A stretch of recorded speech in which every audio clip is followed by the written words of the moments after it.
Takht Bai is an archaeological site in Khyber Pakhtunkhwa province of Pakistan. It is considered the most well-preserved Buddhist monastery in Pakistan, India. It is one of the 6 World Heritage Sites in Pakistan. According to UNESCO, the site existed earlier than Buddhist period, 2 BC to 8 AD, and was a Zoroastrian complex, which was then converted into a Buddhist monastery. It is dated to the 1st century BC.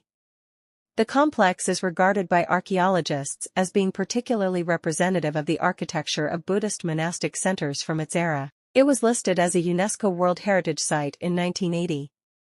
Locally today the word Takht means throne or above or high and Bahi means water. This name may have been given to the site as there are 2 water springs on the top of the site. Other meaning of word Takht Bai may have different explanations. In Avestan, Takht means capital and Bahi means good, so the whole word means the good capital.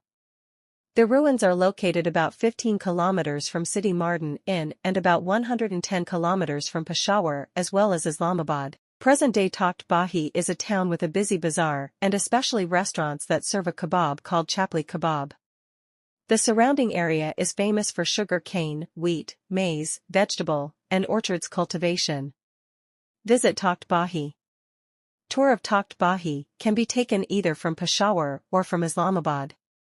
It is usually a full-day excursion during which we see Takht Bahi and Shahbaz Gari and Bazaar of Charsada all combined. Travel and Culture offers this tour from either Peshawar or Islamabad for $92 per person. Contact us to book today. Distances: Islamabad to Takht Bai 155 kilometers, Peshawar to Takht Bahi 65 kilometers. Islamabad to Saidu Sharif Swat via Takht Bahi 265 kilometers. Monastery structure. There are 4 main areas of the Takht Bahi complex: the Stupa Court, a cluster of stupas located in a central courtyard. The monastic chambers, consisting of individual cells arranged around